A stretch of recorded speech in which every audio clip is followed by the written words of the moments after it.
Clara Dawson pressed her palm against the hideous scar beneath her dress and whispered the lie she'd been rehearsing for 6 months. I am whole. I am enough. I am not broken. The train whistle screamed. Montana waited outside that frosted window, and so did a rancher who expected a wife who could give him children. She couldn't give him anything except secrets and shame. But 5 orphans were starving in that blizzard, and Clara would rather die in a lie than let them die without a mother. Before we continue, tell us where you're watching from, and if this story touches your heart, subscribe now. You won't want to miss what happens next. Clara Dawson's fingers trembled as she clutched the worn letter against her chest. The paper had been folded and unfolded so many times that the creases had worn thin, threatening to tear apart at any moment. Just like her. The train lurched violently, and Clara grabbed the seat in front of her to steady herself. Through the frost-covered window, she could barely make out the shapes of snow-covered mountains rising like white giants against a steel-gray sky. Montana Territory. December 1889. She was going to marry a stranger. No, she was going to deceive a stranger into marrying her. Clara closed her eyes and pressed her hand against her abdomen, feeling the raised ridge of the scar that ran from her navel to her hip bone. The scar that told the story of her ruination. The scar that Frederick Ashworth III had called grotesque before he walked out of her life forever. "You all right, miss?" Clara's eyes snapped open. An elderly woman across the aisle was peering at her with concern. "You've gone white as milk." "I'm fine." Clara forced a smile. "Just tired from the journey." "Long way from wherever you came from, I reckon." The woman's eyes were sharp despite her age. "Philadelphia by the sound of your accent. Fancy lady like you heading to Silver Creek must be one of them mail-order situations." Clara's stomach clenched. "Yes, ma'am." The woman's expression was unreadable. "Hope you know what you're getting into. Montana winters ain't kind to soft eastern women. Neither are Montana men sometimes." "I'm stronger than I look." The old woman studied her for a long moment, then nodded slowly. "Maybe you are. Maybe you are." The train began to slow, and the conductor's voice rang through the car. "Silver Creek. Next stop, Silver Creek." Clara gathered her single worn carpet bag, all that remained of her former life, and stood on shaking legs. Through the window, she could see a small platform emerging from the swirling snow. A cluster of wooden buildings huddled together against the wind, and standing on the platform, a tall figure in a snow-dusted coat, holding the hands of 2 small children. Her future husband. Her victim. Clara pressed her palm flat against her scar one final time. "Forgive me," she whispered to no one. "Forgive me for what I'm about to do." Samuel Holloway had been standing on that platform for 45 minutes, and his boots had gone numb 10 minutes ago. Beside him, 6-year-old Will clutched his pant leg with one hand, and his ragged stuffed rabbit with the other, silent as always. On his other side, 4-year-old Rose bounced on her toes despite the cold, her golden curls escaping from beneath her woolen cap. "Is she coming? Uncle Sam, is the lady coming? Will she be nice? Will she like me? What if she don't like me?" "She'll like you just fine, Rosie." Sam's voice came out rougher than he intended. He cleared his throat. "She'll like all of you." God let that be true. The train appeared through the snow like a great iron beast belching steam and grinding to a halt with a screech of metal on metal. Sam's heart hammered against his ribs.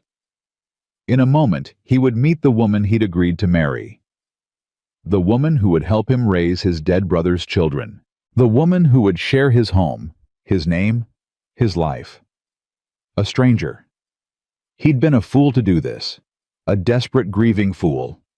But what choice did he have? Abby was 15 years old, trying to be a mother to 4 younger siblings while also running a household and helping with ranch work. Ben had retreated so far into his books that Sam sometimes wondered if the boy would ever come back out. Lottie was angry at everything and everyone. Will hadn't spoken a complete sentence in 2 years. And Rose, sweet Rose, was the only one who still seemed to believe that life could be good. He couldn't do this alone anymore. He'd tried for 2 years and he was failing them. All of them. The train doors opened and passengers began to emerge. A traveling salesman with a sample case. A young couple with a baby. An old woman who shuffled past muttering about fool Eastern women. And then she appeared. Clara Dawson stepped onto the platform, and Sam felt something shift in his chest. She wasn't what he'd expected. Her letters had been formal, proper, carefully composed. He'd imagined a prim schoolmarm type, buttoned up tight with disapproval. But the woman standing before him looked fragile, haunted, beautiful in a way that made him immediately uncomfortable. Her dark hair was escaping from its pins whipped by the wind into wild tendrils around a face that was too thin, too pale. Her hazel eyes were enormous in that gaunt face, and they held an expression that Sam recognized.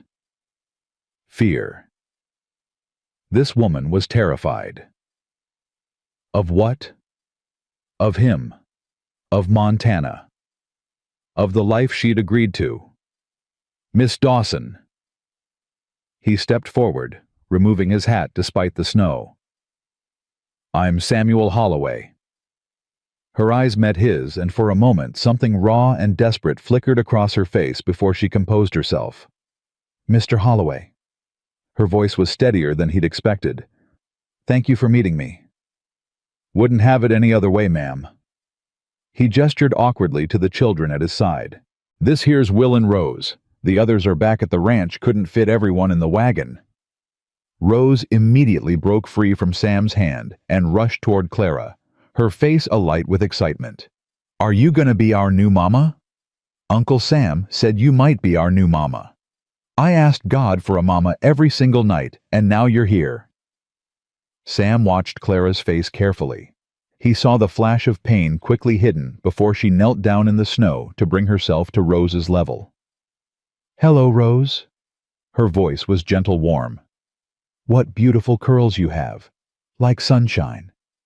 Rose beamed and threw her arms around Clara's neck. I like you already. You smell nice like flowers. Over Rose's shoulder, Clara's eyes met Sam's again. He saw tears gathering there, though she blinked them back fiercely. The wagon's this way, Sam said gruffly, uncomfortable with the emotion thick in the air. Storm's getting worse. We need to head out before the road becomes impassable. Clara rose, keeping hold of Rose's small hand. She looked down at Will, who was hiding behind Sam's leg, and peering at her with huge, solemn eyes. Hello, Will, she said softly. That's a fine rabbit you have there. Does he have a name? Will's mouth opened, then closed. He looked up at Sam with something like panic in his eyes. Will don't talk much, Sam said quickly. Not for a while now. Clara nodded slowly, something shifting in her expression. That's all right.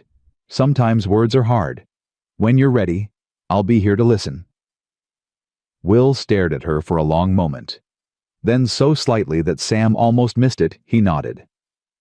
Sam felt something loosen in his chest. In 2 years, Will had never responded to a stranger, not once. Let's go, he said, his voice rougher than before. Long ride ahead. The wagon ride to the Holloway Ranch took nearly 2 hours through deepening snow. Sam kept his eyes on the road, his hands steady on the reins, while Clara sat beside him wrapped in a borrowed blanket. Rose had fallen asleep against Clara's side, and Will sat rigid and silent on her other side, clutching his rabbit. Your letters mentioned 5 children, Clara said during a lull in the wind. Will and Rose and 3 others? Abby's 15, practically runs the household. Ben's 12, quiet boy, always reading. And Lottie's 9. Sam paused. She's got a temper. Lost her folks young. Takes it out on the world. I understand. Something in her tone made Sam glance at her. Do you... Clara's jaw tightened. I understand anger. I understand what it feels like when the world takes everything from you and expects you to smile anyway." The words hung in the air between them, heavy with unspoken meaning. "Your letters," Sam said slowly. "They mentioned you'd been engaged before, back in Philadelphia." Clara's whole body went rigid. "Yes." "Didn't work out." "No." The word was clipped final. "It didn't work out." Sam waited, but she offered nothing more. He didn't push. Everyone had secrets. Everyone had pain they didn't want to share. He, of all people, understood that. "I should tell you about my brother," he said instead. "Daniel. He built the ranch, built the house, built everything good about our life here. When he died..." Sam's throat tightened. "When he and Martha died, I didn't know how to breathe for a while. Still don't some days." Clara turned to look at him, her expression softening. "I'm sorry." "Don't be. Life takes. That's what it does. Only thing we can control is what we do after." He met her eyes briefly before returning his attention to the road. "I ain't looking for love, Miss Dawson. I ain't looking for romance or pretty words or any of that.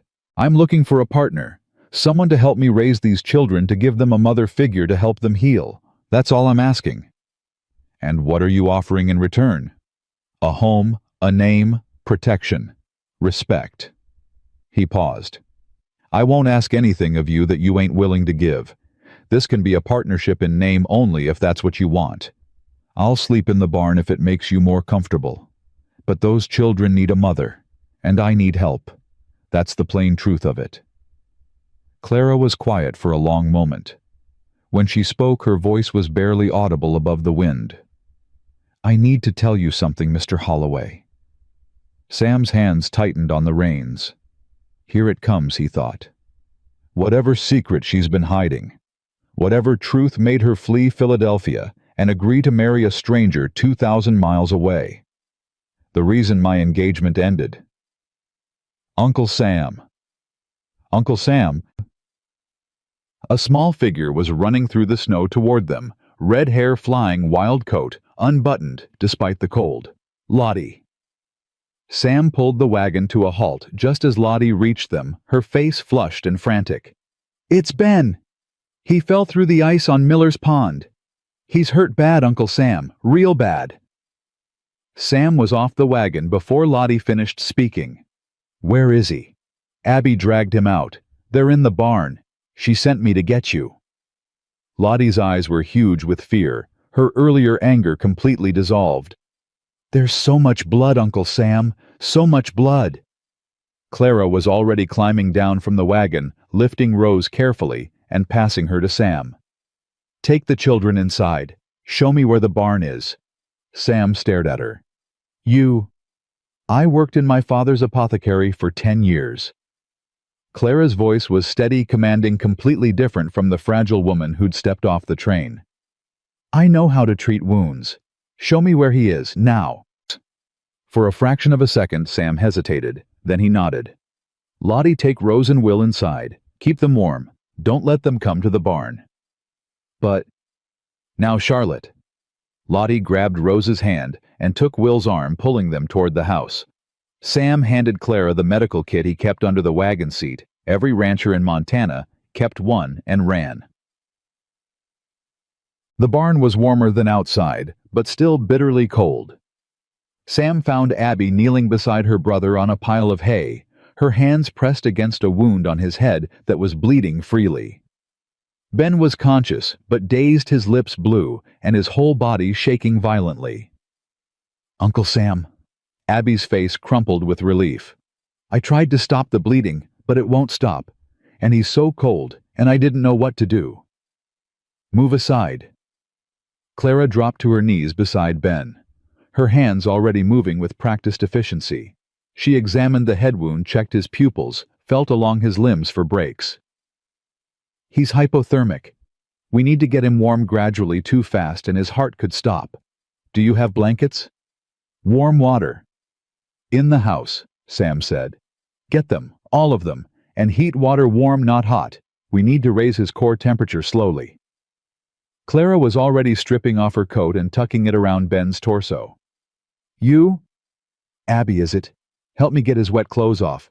Abby hesitated, looking at Sam. "Do what she says," Sam ordered and ran for the house, when he returned with armfuls of blankets and a pot of warm water. Clara had transformed the barn into a makeshift hospital. Ben's wet clothes were in a pile nearby, and he was wrapped in Clara's coat and several horse blankets. Abby was holding a cloth against his head wound, while Clara examined it more closely by lamplight. "The cut is deep, but clean," Clara reported. "It needs stitches. Do you have needle and thread?" "In the house. Martha's sewing kit." "Get it, and whiskey if you have any. For sterilization, not drinking." Sam retrieved the supplies while Clara continued working. She cleaned the wound with whiskey-soaked cloth, ignoring Ben's whimpers of pain. Her hands were steady, her movements precise.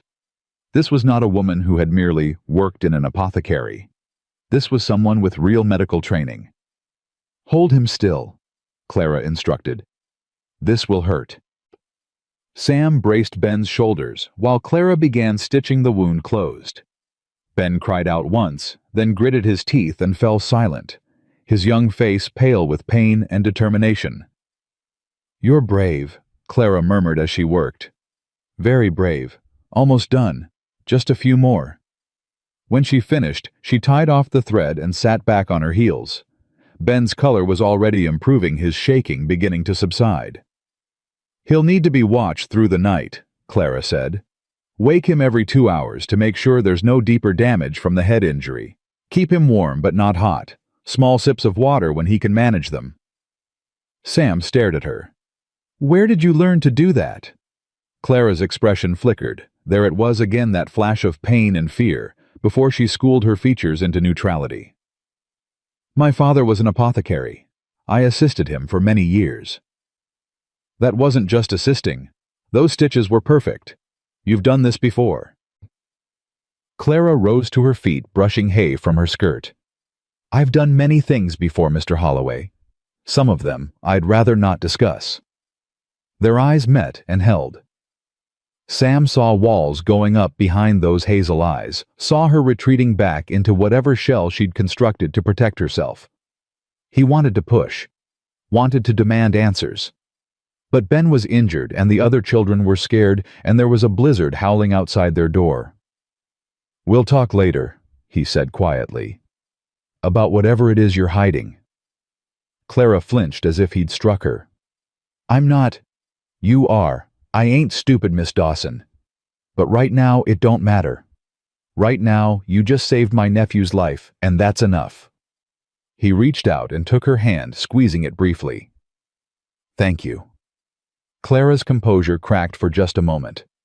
Her lower lip trembled, and her eyes glistened with unshed tears. "You're welcome," she whispered. The farmhouse was warm and crowded with children when they finally brought Ben inside. Abby had prepared the sofa with blankets and pillows, and they settled Ben there by the fire. Rose immediately climbed up beside him, patting his face with her small hand. "Poor Benny. Does it hurt? I can kiss it better." "I'm okay, Rosie." Ben's voice was weak but steady. "Just tired." Sam stood in the doorway, watching Clara move through his home like she belonged there. She was checking on Will, who had retreated to a corner with his rabbit. She was answering Lottie's rapid-fire questions about the medical procedure. She was accepting a cup of tea from Abby with a gracious smile. She fit. That was the thought that kept circling through Sam's mind. This woman, this stranger with her secrets and her scars and her haunted eyes, she fit into the spaces his family had been missing for 2 years. "Uncle Sam?" Abby appeared at his elbow, her voice low. Is she staying?" Sam looked at his niece, this girl who had grown up too fast, who had sacrificed her childhood to keep her siblings fed and clothed and alive. There was hope in her eyes, hope and fear in equal measure. "I don't know yet," he answered honestly. "We'll see." Abby nodded slowly. She knew what to do. With Ben.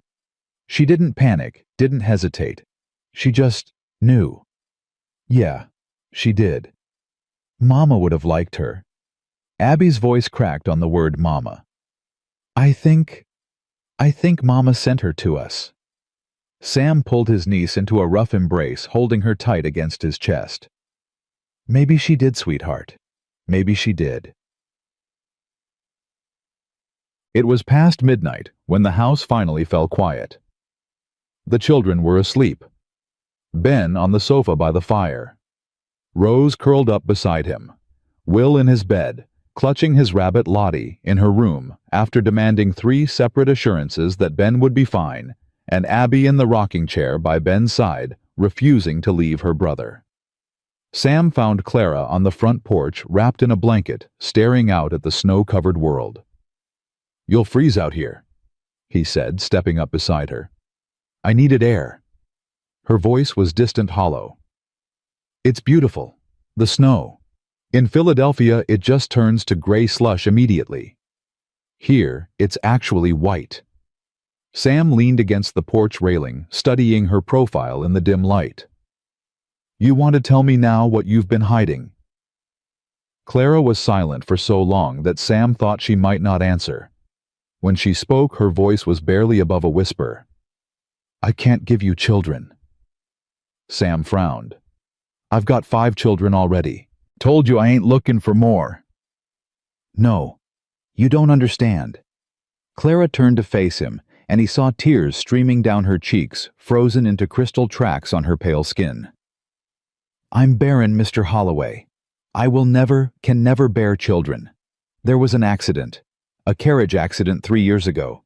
They had to operate to save my life, and afterwards the doctor said—" She pressed her hand against her stomach. "I'm broken, damaged, worthless as a wife." Sam stared at her. "Is that why your engagement ended?" "Frederick said he needed a wife who could give him heirs. He said I was—" Her voice broke. "He said I was damaged goods. Grotesque. His family told everyone I had moral failings, that I was unfit for polite society. My mother died of shame. My father couldn't bear to look at me. So I ran."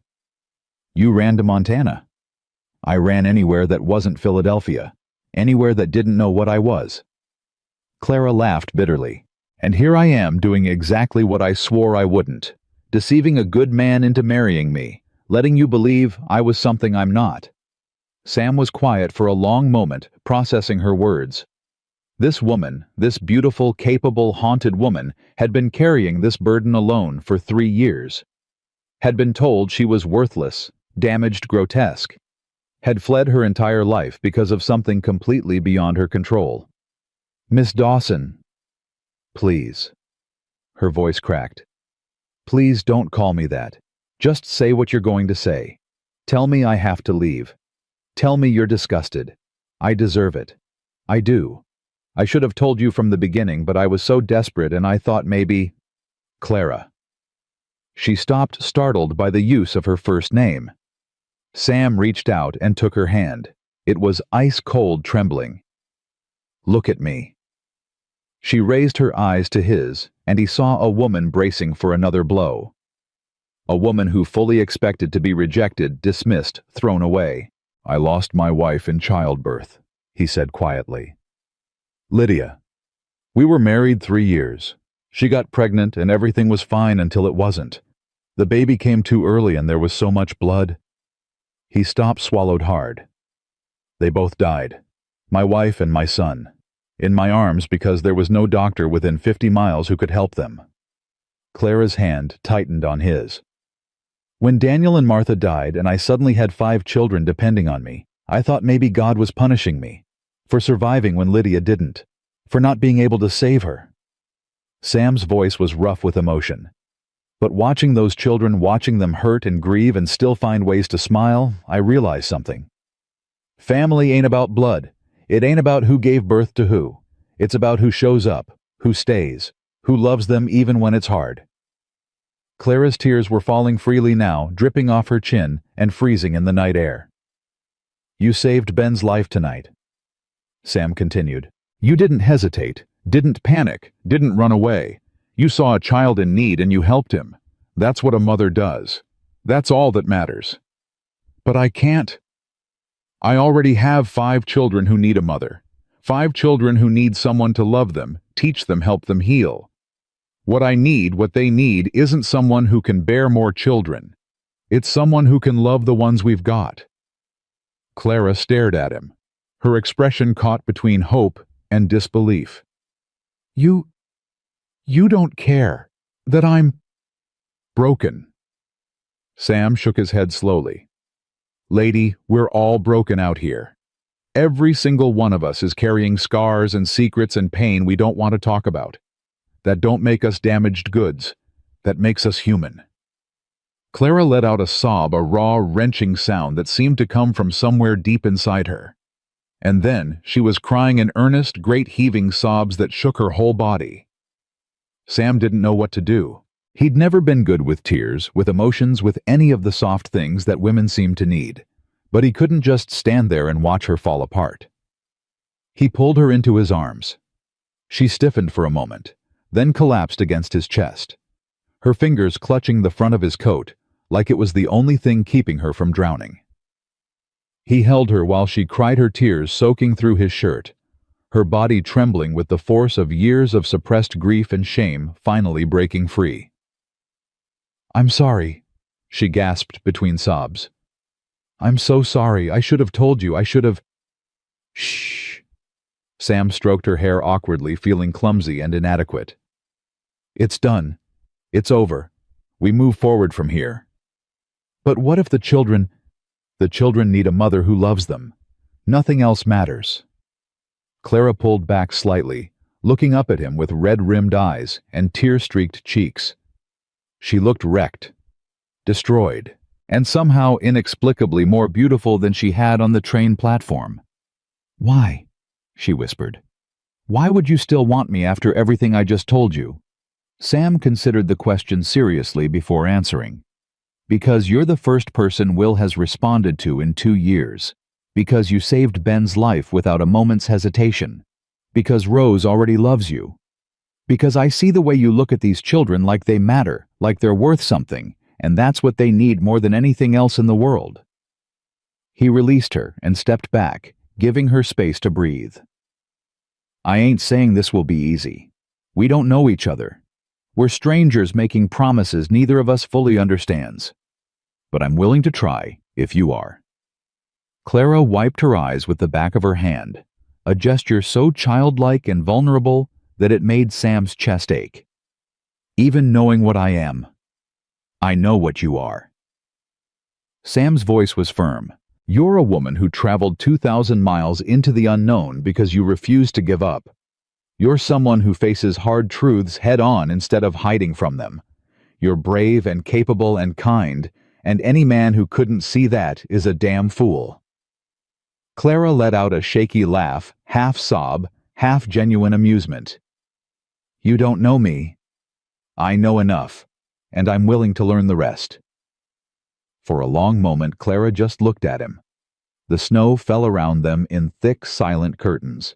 The wind had died down, leaving an almost sacred stillness. And somewhere inside that cramped farmhouse, 5 children slept, dreaming whatever dreams orphaned children dream. "All right," Clara said finally. "All right. I'll try." Sam nodded. "That's all I'm asking." He turned to go inside, then paused at the door. "Miss Dawson. Clara, there's one thing I should tell you." "What's that?" "That fancy doctor in Philadelphia who told you that you were damaged goods." Clara tensed. "Yes." Sam's expression was hard, his eyes glinting with something close to anger. "He was wrong. About all of it. You're not broken. You're not grotesque. You're not worthless." He held her gaze steadily. "And if I ever meet Frederick Ashworth, I'll break his jaw for making you believe you were." He went inside before she could respond, leaving Clara alone on the porch with the snow and the stars, and the first fragile threads of hope she'd felt in 3 long years. Inside the warm farmhouse, with 5 sleeping children and a future she hadn't dared to imagine, Clara Dawson pressed her hand against the scar she'd been hiding for so long, and whispered words she hadn't spoken since she was a child. "Thank you." She didn't know if she was thanking God or fate, or simply the strange circumstances that had brought her to this remote Montana ranch in the middle of a blizzard. But for the first time since that terrible day in the doctor's office, she felt something other than shame. She felt like maybe, just maybe, she had found a place where she could finally belong. The wedding took place 3 days later in the front parlor of the Holloway farmhouse, with preacher Josiah Moore officiating, and all 5 children standing witness. Clara wore a simple blue dress that Abby had helped her alter from one of Martha's old gowns, and Sam wore his Sunday best, which was really just a cleaner version of his everyday clothes. Rose threw dried flower petals she'd been saving since summer, most of which landed on Will's head instead of the floor. Lottie stood with her arms crossed, watching Clara with suspicious eyes that hadn't softened since the night of Ben's accident. Ben sat propped up on the sofa, still pale, but recovering well, a bandage wrapped around his head like a badge of honor. And Abby stood slightly apart from the others, her expression unreadable as she watched her uncle marry a woman they'd known for less than a week. "Do you, Samuel William Holloway, take this woman to be your lawfully wedded wife?" Sam's voice was steady. "I do." "And do you, Clara Elizabeth Dawson, take this man to be your lawfully wedded husband?" Clara looked at Sam, then at the 5 children who would become hers in the eyes of the law, if not yet in their hearts. Her voice came out stronger than she expected. "I do." "Then, by the power vested in me by the Montana Territory, I now pronounce you husband and wife." Preacher Moore smiled kindly. "You may kiss your bride." Sam leaned in and pressed a brief, chaste kiss to Clara's cheek. It was awkward perfunctory, exactly what their arrangement called for. But when he pulled back, Clara saw something in his eyes that surprised her. Warmth. Real warmth. Rose immediately launched herself at Clara, wrapping her small arms around Clara's legs. "Now you're our mama for real and forever." Clara knelt down and gathered Rose into her arms, breathing in the sweet smell of her golden curls. "For real and forever," she whispered. Over Rose's shoulder she caught Lottie's eye. The 9-year-old's expression had shifted from suspicious to something more complex, something that looked almost like hope fighting against fear. "Don't think this changes anything," Lottie said sharply. "You ain't my real mama. You're just some stranger Uncle Sam bought from a newspaper." "Charlotte." Sam's voice carried a warning. "It's all right." Clara set Rose down gently and straightened to face Lottie directly. "You're right. I'm not your real mama, and I never will be. Your real mama loved you more than anything in the world, and no one can ever replace her." Lottie's lower lip trembled slightly before she firmed it. "Then what are you?" Clara considered the question carefully. "I'm someone who wants to take care of you. Someone who will be here when you need help or comfort, or even someone to be angry at. I'm not trying to replace your mother, Lottie.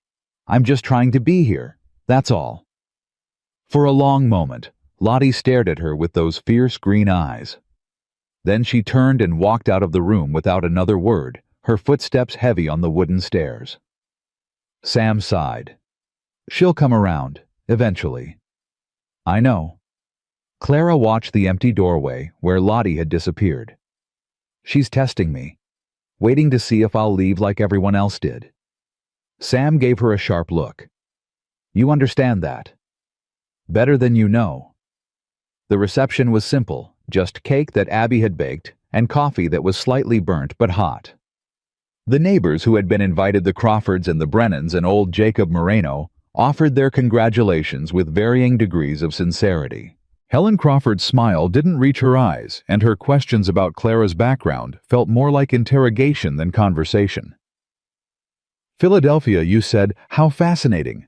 What did your family do there?" "My father was an apothecary." Clara kept her voice pleasant, her expression neutral. "An apothecary? How quaint." Helen's smile sharpened. "And your mother's family?"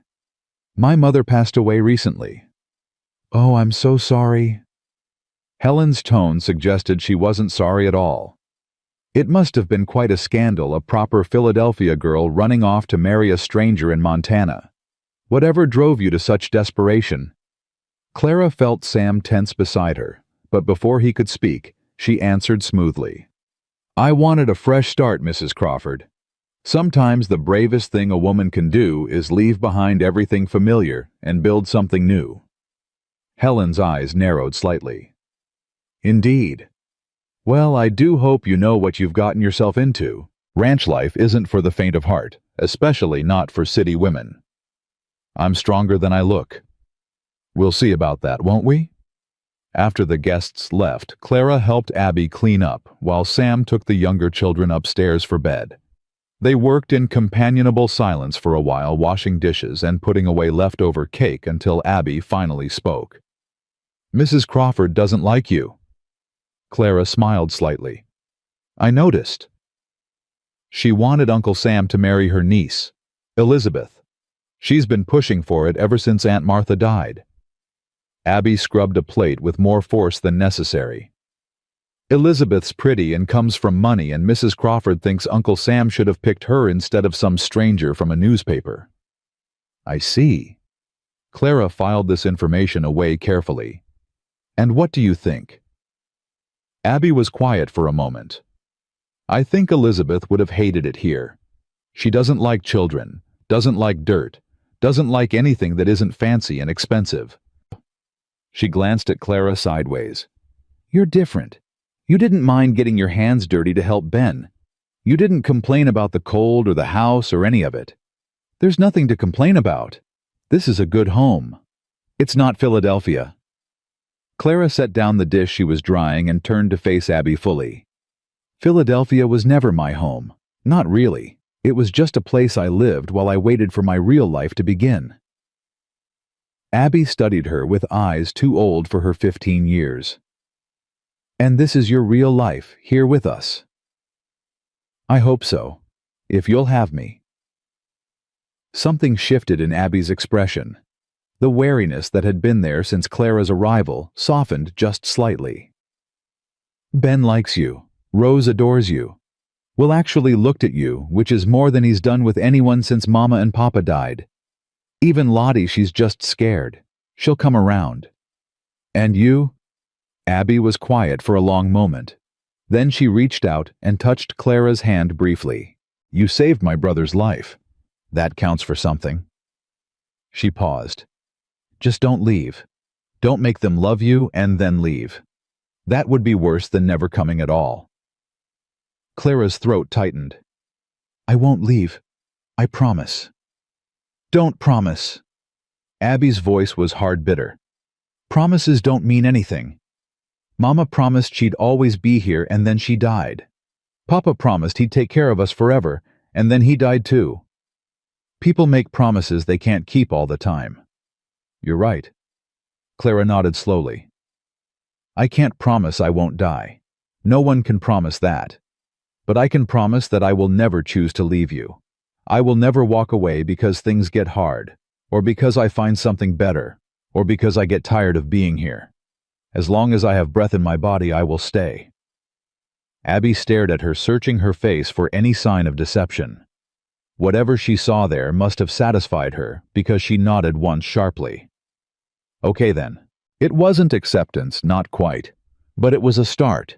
The first weeks of Clara's new life fell into a rhythm that was exhausting, but satisfying. She rose before dawn to help with breakfast, spent her days learning the endless tasks required to run a frontier household, and fell into bed each night too tired to think about the secrets she was still keeping. Because despite what she had told Sam about her barrenness, there were other things she hadn't mentioned. The scar that ran across her abdomen, for one. The fact that Frederick hadn't just broken their engagement. He had publicly humiliated her, spreading rumors that painted her as everything from a fortune hunter to something far worse. The letters she still received from her father's sister in Baltimore, begging her to come home and face the scandal like a proper lady. None of these things mattered in the daily reality of life on the Holloway Ranch. What mattered was making sure Will ate his breakfast, convincing Lottie to do her schoolwork, helping Ben regain his strength after the accident, teaching Rose her letters, and supporting Abby as she slowly began to relinquish some of the burdens she had carried alone for too long. What mattered was the way Sam looked at her across the breakfast table, with respect and something that might be growing into affection. The way he always made sure her coffee cup was full, always asked her opinion on household matters, always treated her like a partner rather than a servant. They had agreed to a marriage of convenience, nothing more. Sam slept in the barn, as he had promised, giving Clara the bedroom they would have shared. It was proper, appropriate, exactly what she should want. So why did she find herself watching for him through the window each evening, waiting for him to return from the fields? Why did her heart skip when their hands accidentally touched, reaching for the same dish? Why did she lie awake at night thinking about the brief chaste kiss he had pressed to her cheek on their wedding day? Stop it, she told herself firmly. You're here to take care of the children, nothing more. But the heart, she was learning, didn't always listen to reason. 3 weeks after the wedding, the first real crisis hit. Clara was in the kitchen preparing supper when she heard Rose screaming from the yard. Not the playful shriek of a child at play, but a sound of genuine terror that made Clara's blood run cold.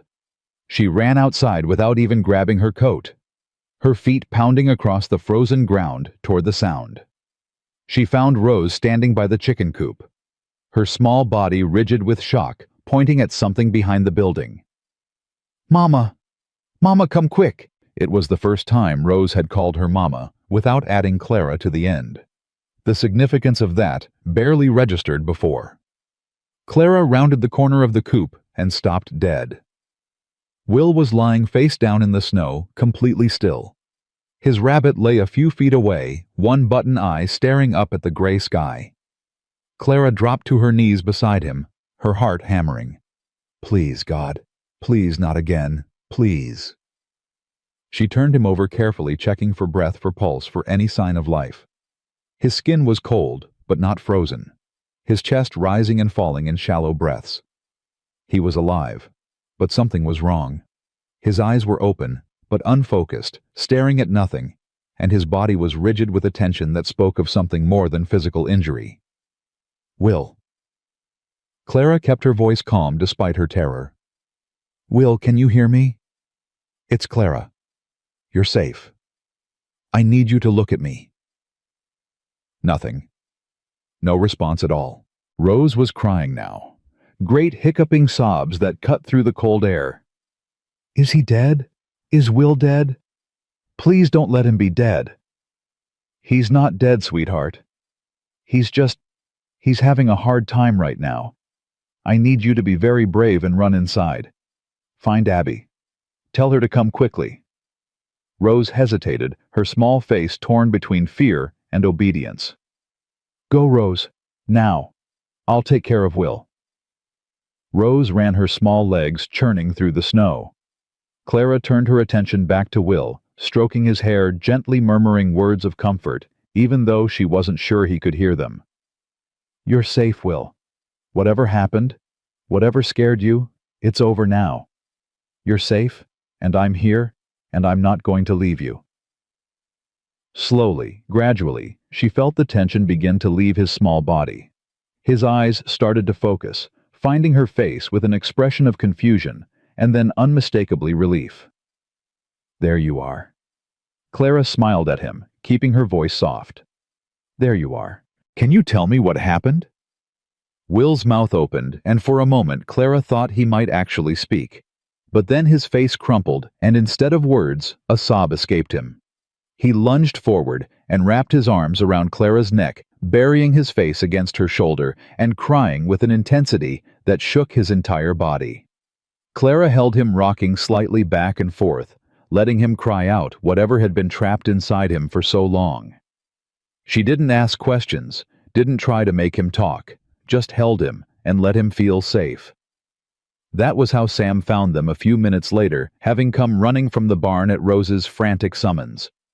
He stopped short at the sight of Clara kneeling in the snow, with Will wrapped around her like a second skin. What happened? I don't know. Clara looked up at him over Will's head. Rose found him like this, just lying in the snow. He wasn't hurt physically, but something triggered, I don't know what to call it, some kind of episode. Sam's expression darkened with understanding. This happened before. Right after Daniel and Martha died, the doctor called them spells, said they were caused by the shock of losing his parents. Has he seen anyone about them? A specialist? Nearest specialist is in Denver. 8 hours by train in good weather, impossible in winter. Sam's voice was heavy with frustration and guilt. I've been meaning to take him, but there's never been time, and the ranch can't run itself, and... He trailed off, running a hand through his hair in a gesture Clara was beginning to recognize as his response to overwhelming stress. It's not your fault. Clara's voice was firm. You've done everything you could for these children, more than most men would have done. It ain't enough. Sam knelt down beside them, his hand coming to rest on Will's back. Hey, little man, you okay? Will didn't respond except to burrow deeper into Clara's arms. Sam's jaw tightened. He used to talk to me. Before, he used to follow me everywhere, chattering about everything he saw. Drove me crazy sometimes, all that noise. His voice cracked slightly. I'd give anything to hear him chatter now. Clara made a decision in that moment, one that would change everything. There was a doctor in Philadelphia, she said slowly. A woman. Dr. Sarah Mitchell.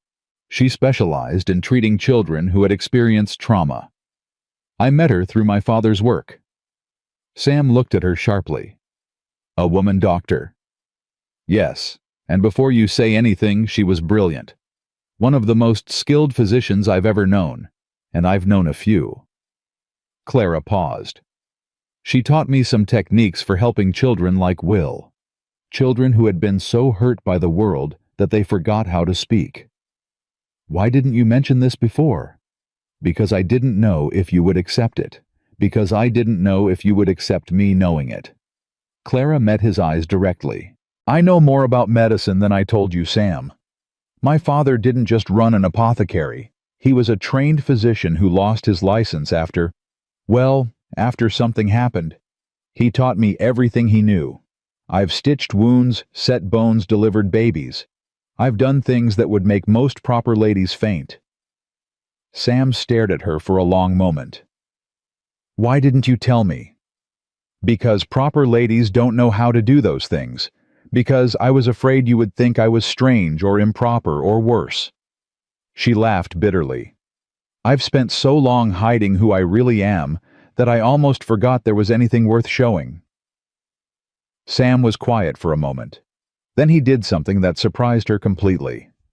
He laughed. It wasn't mocking or cruel. It was genuine warm laughter that crinkled the corners of his eyes and transformed his usually serious face. Woman, do you have any idea how valuable those skills are out here?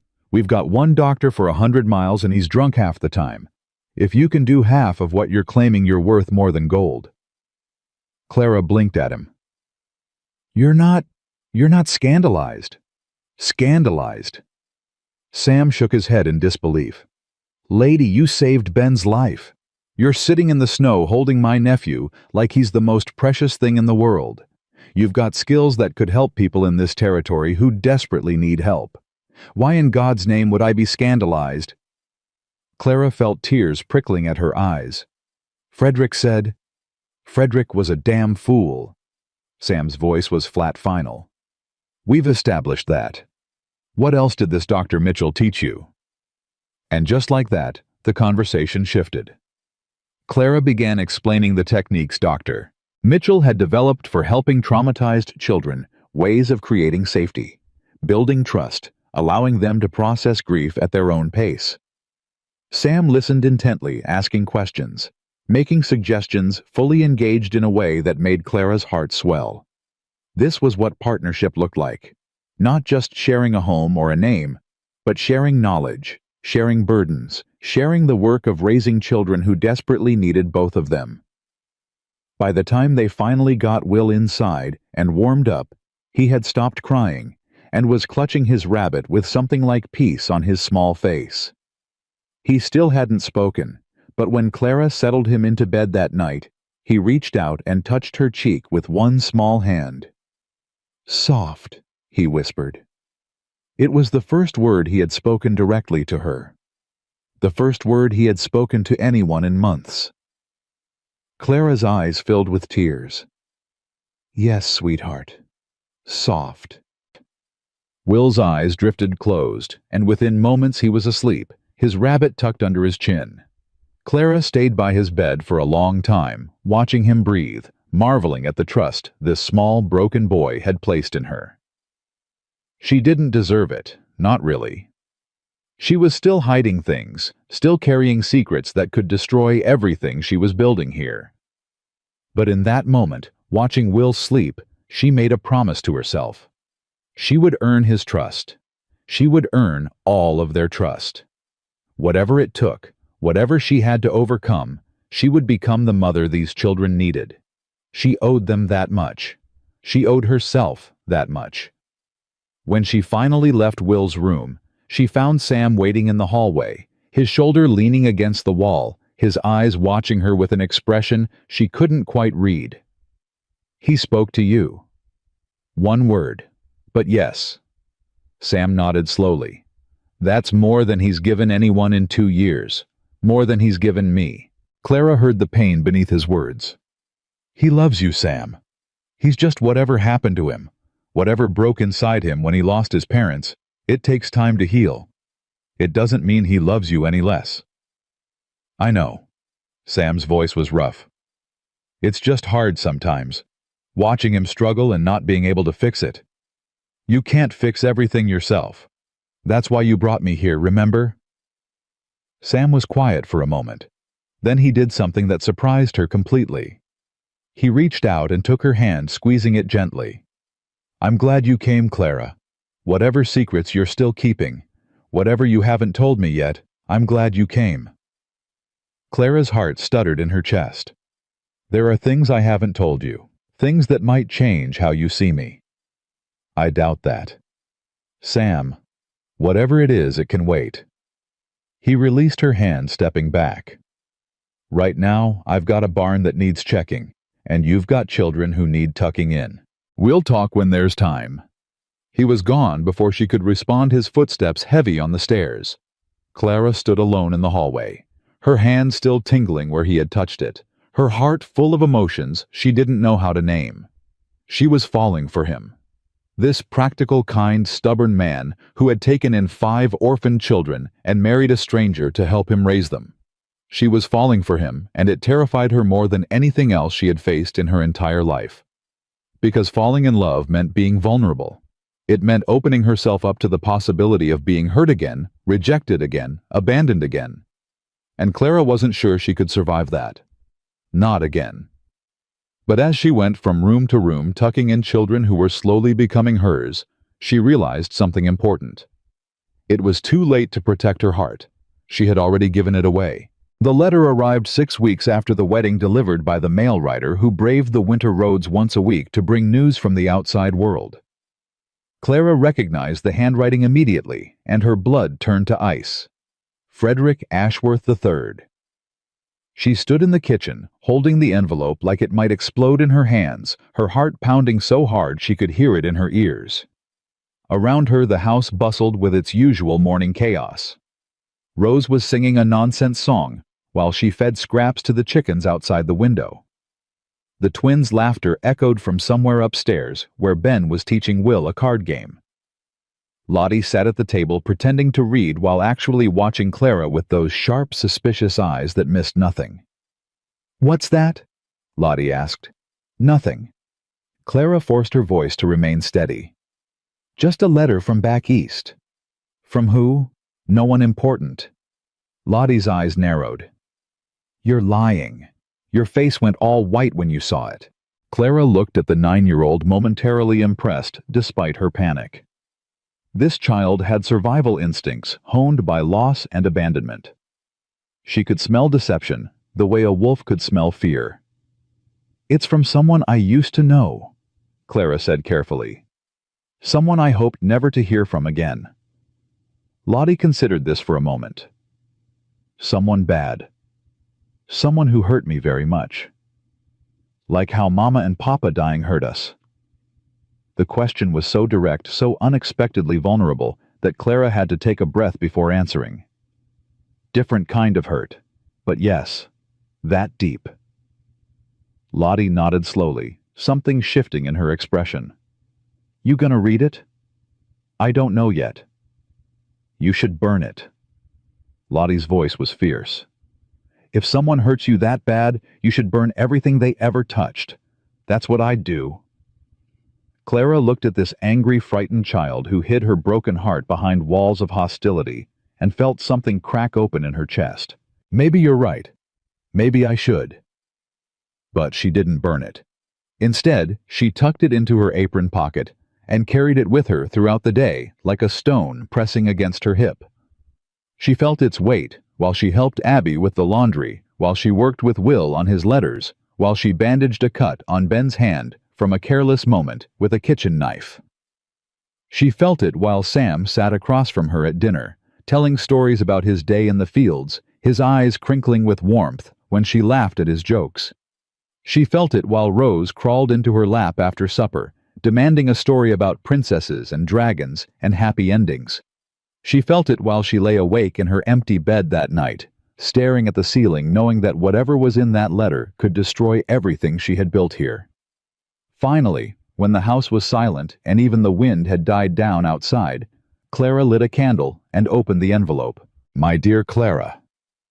The letter began, and even after 3 years, his condescending tone made her stomach turn.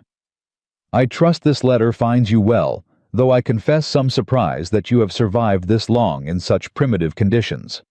Word has reached Philadelphia that you have married a rancher in Montana Territory, a man with 5 orphaned children no less. How very noble of you to find some useful purpose for yourself since other purposes are clearly beyond your capacity. Clara's hands trembled, but she forced herself to continue reading. I am writing to inform you that I will be traveling to Denver next month on business. It occurs to me that Silver Creek is not impossibly far from that city, and I find myself curious to see what has become of you. My new wife Priscilla has been most interested in your story. She finds it romantic in a tragic sort of way, the fallen woman finding redemption among savages and cowboys. I should warn you, dearest Clara, that I have been in correspondence with a Mrs. Helen Crawford of your new community. A charming woman who shares my concern for maintaining proper social standards, even in frontier territories. She has been most informative about your situation and most eager to learn about your past. I look forward to renewing our acquaintance. With fond regards, Frederick Ashworth III. Clara read the letter 3 times, her horror growing with each pass. Frederick was coming. Frederick had been writing to Helen Crawford. Frederick was going to tell everyone in Silver Creek about her past, about the scandal, about all the ugly rumors his family had spread to protect their precious reputation. And Helen Crawford, who had already made clear her disdain for Clara and her desire to see Sam married to her niece Elizabeth, would be only too happy to use that information to destroy Clara's place in this community. Clara pressed her hand against her mouth to stifle a sob. She had been so careful. She had come so far. She had finally found a place where she might belong, people who might love her, a man who looked at her like she was worth something. And now Frederick was going to take it all away. She didn't sleep that night. Instead, she sat by the window watching the snow fall, thinking about all the ways her past could reach out and strangle her future. By morning, she had made a decision. She had to tell Sam everything. Before Frederick arrived, before Helen Crawford could poison the well with half-truths and outright lies. She had to tell him herself, and she had to trust that the man who had accepted her barrenness without flinching would accept this too. But finding time alone with Sam proved nearly impossible. The ranch demanded constant attention. The children needed supervision, and the winter weather created crisis after crisis that kept everyone running from dawn until well past dark. Every time Clara tried to pull Sam aside, something interrupted them. 3 days after the letter arrived, Clara was in the barn gathering eggs when she heard voices approaching. She recognized Helen Crawford's refined tones, immediately followed by Sam's deeper rumble. I simply think you should know what people are saying. Helen was saying. As a friend to your late brother's family, I feel it's my duty. With respect, ma'am, I don't put much stock in gossip. This isn't gossip, Mr. Holloway. This is documented fact. I've received letters from Philadelphia from people who knew your wife's family. The things they've told me are quite shocking. Clara's heart stopped. She pressed herself against the wall of the barn, hidden behind a stack of hay bales, hardly daring to breathe.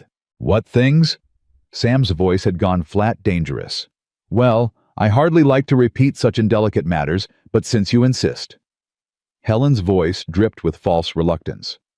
It seems your wife was engaged to a very prominent gentleman in Philadelphia. The engagement was broken off when certain facts about her character came to light.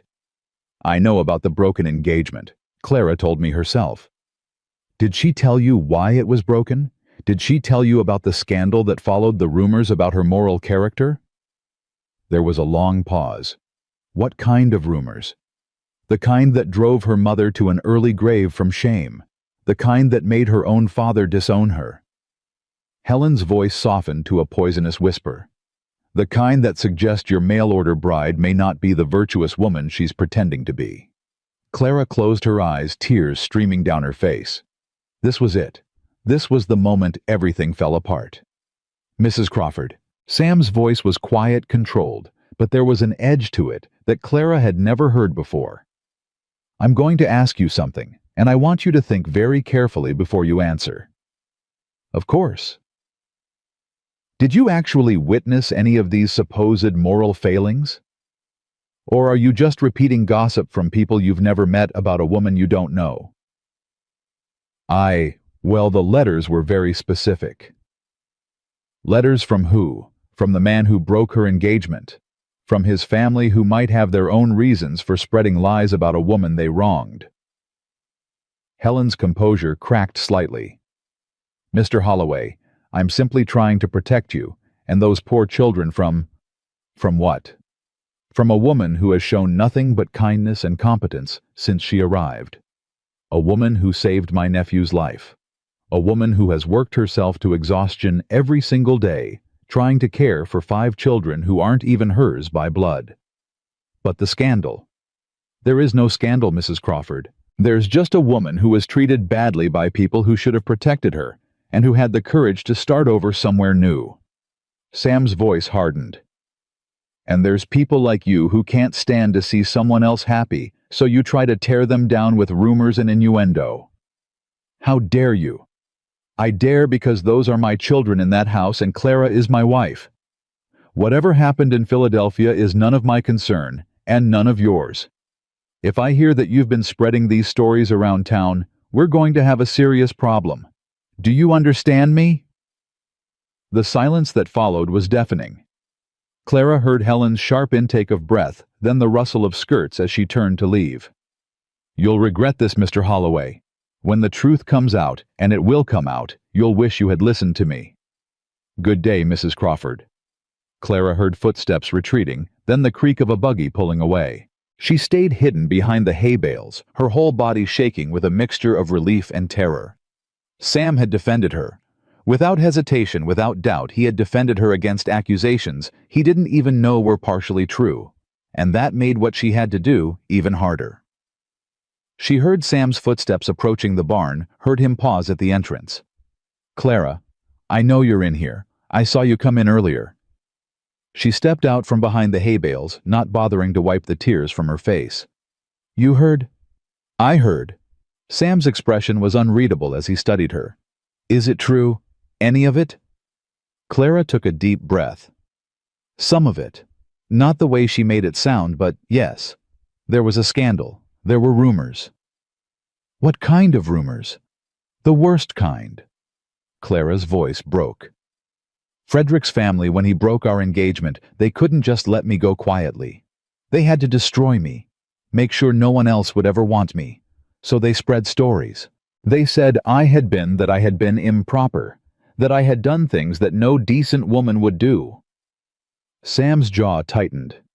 Were the stories true? No. Clara met his eyes directly. I have never been with any man. I was engaged to Frederick, but I was raised to believe that such things waited for marriage. The only improper thing I ever did was get sick and lose the ability to bear children. Then why did they spread those lies? Because Frederick needed an excuse. He couldn't admit that he was abandoning me because I was barren.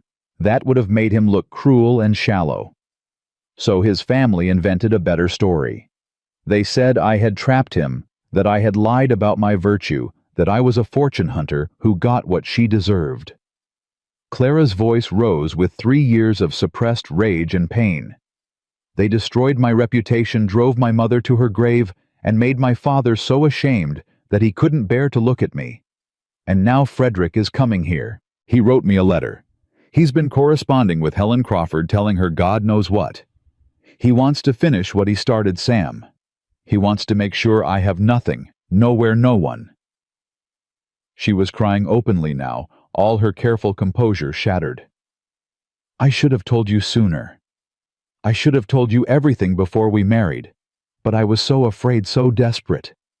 I thought if I could just get far enough away, if I could just start over, maybe the past wouldn't follow me.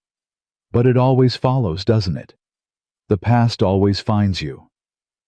Sam stood very still throughout her confession, his expression never changing. When she finally stopped talking, when she had nothing left but tears and trembling, he spoke. When is he coming? Clara blinked. What? Frederick. When is he coming to Silver Creek? His letter said next month. He has business in Denver. Sam nodded slowly. All right. All right. Clara stared at him in disbelief. Sam, did you hear what I said? Everything I've built here, everything we've built, it's about to be destroyed. Frederick will tell everyone his version of events. Helen Crawford will make sure the whole territory knows. I'll be ruined all over again, and this time you and the children will be dragged down with me. Clara. Sam stepped forward and took her hands in his. His grip was warm, steady, grounding. Look at me. She raised her eyes to his face, expecting to see disappointment or anger or pity. Instead, she saw something that made her breath catch in her throat. Determination. Do you remember what I told you the night you arrived when you confessed about being barren? You said I wasn't broken. That's right. And do you remember what I said about Frederick? Clara's lips trembled. You said you'd break his jaw. I meant it. Sam's voice was quiet but fierce. That man hurt you. Deliberately, cruelly, for his own selfish purposes. He destroyed your life, your family, your good name. And now he's coming here to my home to try to do it again. He released one of her hands and cupped her face gently, his calloused thumb brushing away her tears. I'm not going to let that happen, Clara. I don't care what he says. I don't care what Helen Crawford says. I don't care what anyone says. You're my wife. You're the mother of my children. And I will protect you with everything I have. Clara's heart was pounding so hard she could barely think. Why would you do that for me? Sam was quiet for a moment, something shifting in his expression. Because I know what it's like to be judged for things that aren't your fault. Because I've watched you work yourself to the bone, caring for 5 children who aren't yours by blood. Because my nephew spoke his first words in 2 years to you. Because Rose lights up like Christmas morning every time you walk into a room. He paused, and when he continued, his voice was rougher than before. And because somewhere along the way, this arrangement stopped being about convenience for me. Somewhere along the way, it started being about you. Clara couldn't breathe. Sam, I know we agreed to keep this practical. I know you have every reason not to trust men, not to open your heart, not to believe anyone who makes promises. But I'm asking you to believe me now. He held her gaze with an intensity that made her tremble. I'm not going anywhere. I'm not going to abandon you. Whatever comes, we face it together. The tears Clara had been fighting spilled over again, but this time they weren't tears of fear. They were tears of something she had stopped believing in years ago. Hope. I don't deserve this, she whispered. I don't deserve you. You deserve more than this. More than a broken-down ranch and a gruff rancher and 5 children who make too much noise and too much mess. Sam's voice cracked slightly. But this is what I have to offer. This is all I am, and I'm asking if it's enough." Clara looked at this man, this good, kind, stubborn man, who had seen her at her worst and hadn't flinched, who had defended her without knowing if she deserved defending, who was offering her not just protection, but something far more precious. He was offering her his heart. And for the first time in 3 years, Clara felt brave enough to offer hers in return. "It's enough," she said, her voice breaking. "It's more than enough. It's everything." Sam pulled her into his arms, holding her close against his chest. She could hear his heartbeat strong and steady, could feel the warmth of his body seeping into her cold bones. For a long moment they simply stood there wrapped in each other, while snow fell silently outside, and the world narrowed to just the two of them. "So what do we do now?" Clara asked when she finally pulled back to look at him. "Frederick will be here in a few weeks. Helen Crawford is already poisoning people against me. How do we fight that?" Sam's expression hardened with purpose. "We tell the truth. Before they can spread their lies, we tell everyone in Silver Creek exactly what happened. We don't hide, don't cower, don't let them control the story. But if people know I was involved in a scandal, people in Montana care about what you do, not what you're rumored to have done. They've seen you help Dr. Brennan with the sick. They've seen you take care of 5 children who lost their parents. They've seen who you really are." Sam squeezed her hands. "That matters more than any gossip from people 2,000 miles away." Clara wanted to believe him. More than anything, she wanted to believe that she could finally stop running, stop hiding, stop being ashamed of things that weren't her fault. "There's one more thing," she said quietly. "Something I haven't told you yet." Sam waited, his expression patient. Clara slowly reached for the buttons of her dress, her hands trembling. "The accident that made me barren. It wasn't just it left, more than just internal damage." She unfastened enough buttons to reveal the top of the scar that ran across her abdomen, the ugly ridge of raised tissue that Frederick had called grotesque. "This is why he really left me," she whispered. "He could have handled a wife who couldn't bear children. His family had money. They could have adopted or found some other arrangement. But he couldn't handle this. Couldn't handle looking at me and seeing this." She watched Sam's face, waiting for the disgust, the revulsion, the rejection she had seen in Frederick's eyes 3 years ago.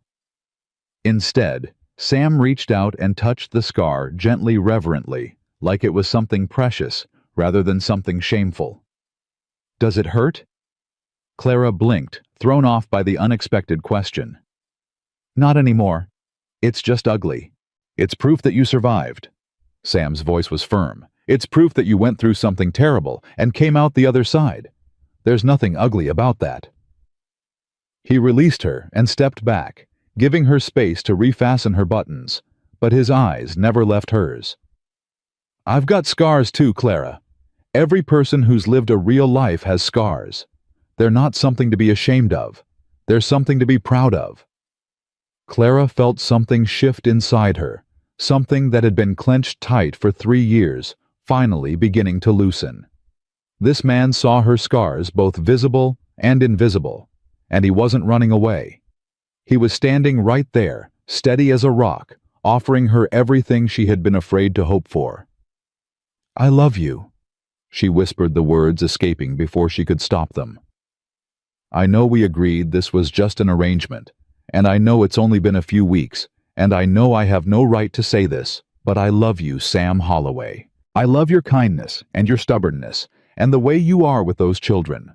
I love the life we're building here, and I'm terrified of losing it." Sam was quiet for a long moment, and Clara felt her heart plummeting. She had said too much, gone too far, ruined everything. Then he smiled, a real smile that transformed his whole face, and Clara forgot how to breathe. "I've been wanting to say that for weeks," he said softly. "Just didn't know if you were ready to hear it." He pulled her close again, and this time when their lips met, it wasn't a chaste peck on the cheek. It was a real kiss, deep and warm, and full of promise. Clara melted into him, into the strength of his arms, and the gentleness of his touch, and the absolute certainty that she was exactly where she belonged.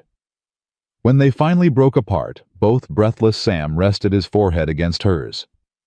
"Whatever happens with Frederick, whatever Helen Crawford tries to do, we face it together. Agreed." "Agreed." "Good." He kissed her once more softly. "Now let's go tell those children that supper's going to be late because their uncle needs to court his wife properly." Clara laughed a real laugh that bubbled up from somewhere she had forgotten existed. "Court me properly? We're already married." "Exactly. I did everything backwards. Time to fix that." He took her hand and led her out of the barn into the cold winter air, toward the warm house where 5 children waited and a future stretched out before them, full of challenges and possibilities. Clara looked back once at the barn, where she had finally told the truth and been accepted anyway. Then she turned her face forward toward whatever came next. She was done running from her past. It was time to start fighting for her future. The blizzard hit 3 days before Frederick was scheduled to arrive, and it brought with it a crisis that would test everything Clara and Sam had built together. It started with Rose waking in the middle of the night burning with fever. Clara heard the small whimper from across the hall and was out of bed before she fully registered what had woken her. She found Rose tangled in sweat-soaked sheets, her golden curls plastered to her forehead, her small body shaking with chills, despite the heat radiating from her skin. "Mama." Rose's voice was barely a whisper, her eyes glassy and unfocused. "Mama, I don't feel good." Clara's medical training kicked in immediately. She checked Rose's throat, found it angry and swollen. She felt the glands in her neck, found them hard and enlarged. She noted the faint rash beginning to spread across Rose's chest. Scarlet fever, the same disease that had killed dozens of children across the territory that winter. The same disease that had no cure, only careful nursing and prayer. Clara's blood turned to ice, but her hands remained steady. She couldn't panic. She couldn't fall apart. Rose needed her strong. "Sam!" Her voice cut through the silent house. "Sam, wake up!" He was beside her in moments, his face going pale when he saw Rose's condition. "What is it? What's wrong?" "Scarlet fever. I'm almost certain." Clara was already mentally cataloging what she would need. "We have to isolate her from the other children immediately. This spreads like wildfire." Sam's jaw tightened, but he didn't waste time on questions or fear. "Tell me what to do." "Wake Abby. Have her gather the other children in the boys' room and keep them there. No one comes near Rose's room until I say so. Then I need you to ride into town and bring Dr. Brennan. I can start treatment, but I need supplies I don't have here." Sam hesitated for just a moment, his eyes on Rose's small form. "Will she be all right?" Clara couldn't lie to him. "I don't know. Scarlet fever kills children, Sam. Strong children, healthy children. But Rose is a fighter, and we caught it early.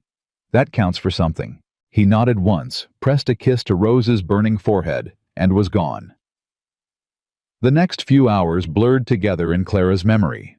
She worked with focused intensity, sponging Rose's fever down, forcing small sips of water between cracked lips, applying cool compresses to the rash that was spreading across her small body. She talked constantly, keeping her voice calm and soothing, even as her heart hammered with terror. "You're going to be all right, sweetheart. Mama's here. Mama's not going anywhere." Rose drifted in and out of consciousness, sometimes crying out for her real mama, sometimes reaching for Clara with desperate hands, sometimes lying so still that Clara had to check repeatedly to make sure she was still breathing. Dr. Ruth Brennan arrived just as dawn was breaking, her face grim but competent. She examined Rose quickly and confirmed Clara's diagnosis. "You've done everything right," she told Clara. "The fever needs to break within the next 24 hours, or we're in serious trouble. Keep doing what you're doing. I'll stay as long as I can, but I have 3 other families with sick children in town." "Go." Clara's voice was steady despite her exhaustion. "I can handle this. Those families need you." Dr. Brennan studied her for a moment. "You have real skill, Clara. Have you ever considered formal medical training? Now isn't the time for that conversation. No. But when this is over, we should talk. Dr. Brennan gathered her bag. I'll check back tomorrow if the roads are passable. Send someone if she gets worse. After the doctor left, Clara settled in for the long vigil. Sam tried to convince her to rest to let him take over for a few hours, but she refused to leave Rose's side. I can't, she told him, her voice cracking. If something happens while I'm not here, I'll never forgive myself. Sam didn't argue. Instead, he brought her coffee and food she barely touched, stationed himself in the doorway, where he could watch both Clara and Rose, and kept the other children away, despite their increasingly frantic demands to see their baby sister. The day passed in a haze of fear and exhaustion. Rose's fever climbed higher, then plateaued at a level that terrified Clara. The rash spread until it covered most of her small body, angry and red against her pale skin. Her breathing became labored, each inhale a struggle that made Clara's chest ache in sympathy. As darkness fell again, Clara began to pray. She hadn't prayed in years, not since the accident that had stolen her ability to bear children, not since she had decided that God had abandoned her along with everyone else. But sitting beside Rose's bed, watching this precious child fight for her life, Clara found words she had forgotten she knew. Please, she whispered. Please don't take her. Not this one. She's only 4 years old. She hasn't had a chance to live yet. Please. The hours crawled by. Outside, the blizzard howled against the windows, piling snow against the house in drifts that would take days to clear. Inside, the only sounds were Rose's labored breathing and Clara's endless, desperate prayers. It was just past midnight when Rose's fever finally broke. Clara felt it happen, felt the moment when the burning heat beneath her palm began to cool. She checked Rose's forehead, her neck, her chest, hardly daring to believe what her hands were telling her. Sam! Her voice was a croak. Sam, come here. He was beside her instantly, his face haggard with worry. What is it? Is she? The fever broke. She's going to be all right. Sam stared at her for a moment, uncomprehending. Then his legs seemed to give out, and he sank to his knees beside the bed, his forehead pressed against Rose's hand, his shoulders shaking with silent sobs. Clara had never seen him cry before. This strong, steady man, who had held their family together through everything, finally allowing himself to break down now that the danger had passed. She reached out and placed her hand on his shoulder, offering what comfort she could. She's going to be all right, she repeated. She's going to be fine. Sam raised his head, his eyes wet, and looked at Clara with an expression that made her breath catch. You saved her life. I just did what needed to be done. No. Sam's voice was fierce. You stayed with her for almost 2 days straight. You didn't eat, didn't sleep, didn't leave her side for a single minute. You fought for her like she was your own flesh and blood. She is mine. Clara's voice broke. Maybe not by blood, but she's mine. They're all mine. I would die for any of them, Sam. I would do anything to keep them safe. Sam reached up and cupped her face in his hands, his calloused thumbs brushing away tears she hadn't realized she was crying. I know you would. That's why I love you. He kissed her, then a kiss that tasted of tears and exhaustion and overwhelming relief. When they broke apart, Clara found herself laughing weakly, deliriously, all the tension of the past 2 days finally releasing. We should probably tell the children their sister is going to live. Sam grinned, looking younger than she had ever seen him. Probably should. The reunion was chaotic and beautiful. Abby burst into tears of relief. Ben stood very still, his jaw working, as he fought to maintain his 12-year-old dignity, while his eyes shone with unshed tears. Lottie pushed past everyone to throw herself beside Rose's bed. Don't you ever do that again. Lottie ordered her baby sister, her voice fierce. You scared us half to death. If you die, I'll never forgive you. Rose, weak but coherent for the first time in 2 days, managed a tiny smile. "I won't die. Mama Clara won't let me." Mama Clara. It was the first time any of the children except Rose had called her that. Clara looked at Lottie expecting the usual hostility, but the 9-year-old just shrugged. "She saved Rosie's life," Lottie said, as if that explained everything. "Guess that means she's earned the title." Clara felt fresh tears spilling down her cheeks. She tried to speak to thank Lottie for this unexpected acceptance, but her voice wouldn't cooperate. Then she felt a small hand slip into hers. Will. The 6-year-old, who hadn't spoken more than a handful of words in 2 years, was standing beside her, his rabbit tucked under one arm, his other hand clasped firmly in hers. "Thank you," he said. His voice was rusty from disuse, barely above a whisper, but the words were clear. "Thank you for saving Rosie. Thank you for staying." Clara dropped to her knees and pulled him into a hug, her body shaking with sobs. "I'm not going anywhere, sweetheart. I promise. I'm not ever going anywhere." Will hugged her back, his small arms surprisingly strong. And for the first time since she had arrived in Montana, Clara felt like she truly belonged to this family. The blizzard trapped them in the house for another 3 days, during which Rose slowly regained her strength, and Clara finally allowed herself to rest. Sam insisted she take to their bed now, not just hers, and sleep while he and Abby managed the household. She slept for 14 hours straight, and when she woke, she found Sam sitting in a chair beside the bed, watching her with an expression of such tenderness that it made her chest ache. "How do you feel?" "Human again." Clara stretched, wincing at the stiffness in her muscles. "How are the children?" "Rose is demanding breakfast and asking when she can go outside. I'd say she's recovering well." Clara laughed.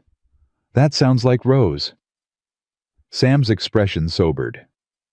"Clara, there's something I need to tell you." Her stomach clenched. "What is it?"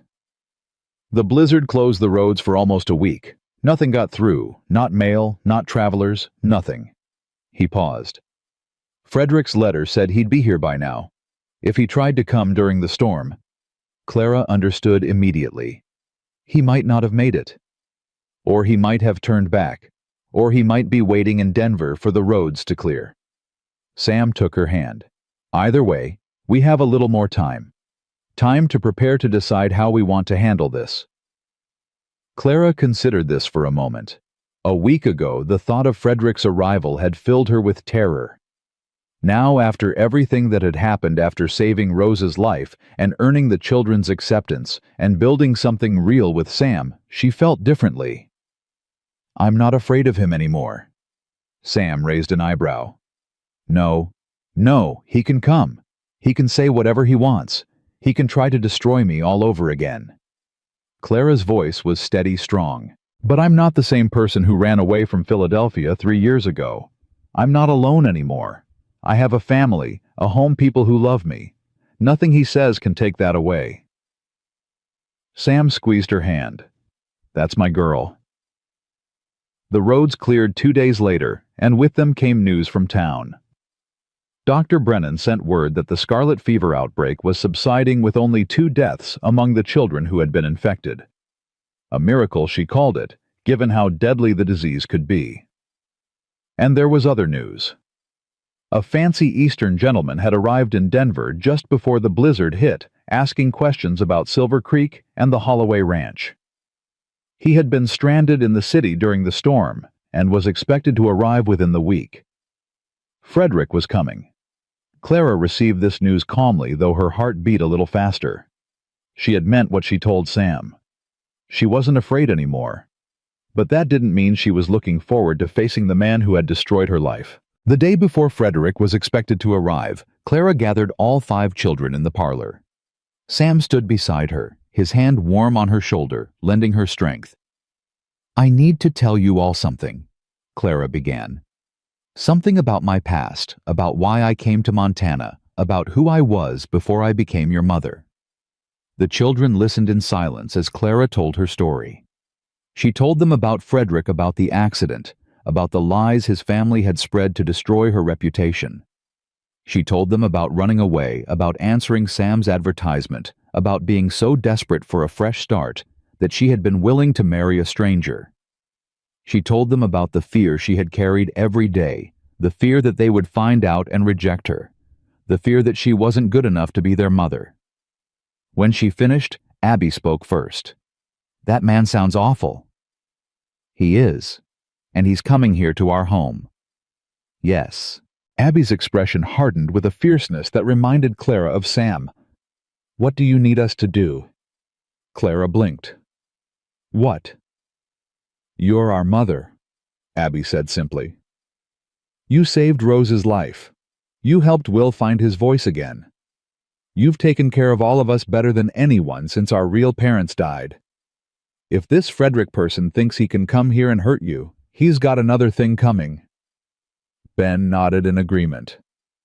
"She's right. We're Holloways. We protect our own." "I can bite him if he's mean to you." Rose offered helpfully from her nest of blankets on the sofa. "I still have all my baby teeth and they're very sharp." Clara laughed despite herself. "I appreciate the offer, sweetheart, but that won't be necessary."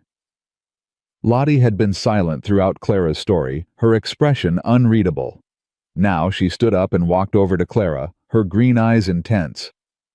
"You know what I said before, about burning things from people who hurt you?" "I remember." Lottie reached into her pocket and pulled out a crumpled piece of paper. Clara recognized it immediately. Frederick's letter. "I found this in your apron," Lottie admitted without a trace of shame. "I read it. He sounds like a real snake."